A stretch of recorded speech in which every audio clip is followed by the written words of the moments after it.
तुर्बत शहर दमक कोलवाई बाजार आपसरा 2 water supply pipeline पृष्ठ प्रूश चर्ची सब्बा गटरे आप पाइपलाइन हवार बुआ गया दमगा दिलो लाप इदगे नाहदुराई सिंह माहलूक तक आंसर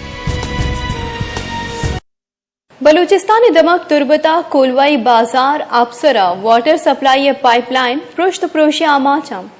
अमी सबबे के सिलो लीगारे आप वाटर सप्लाई आपागो हवार बुआ गया दिलगुश का रिपोर्ट।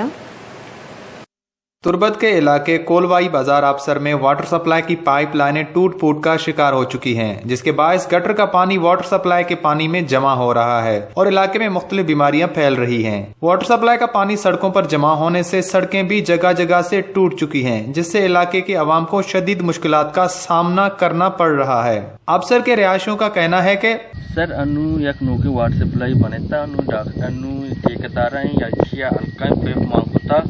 ई आम्ही वजाची इथे आप गटर इथे आप आम्ही वारा पद आम्ही पद गटर मिक्स बोगाएंगो इथे ठेकेदार गफलत वजाची तुरसी आप हम खराब सजे कोले बाजार डिस्टर्ब है।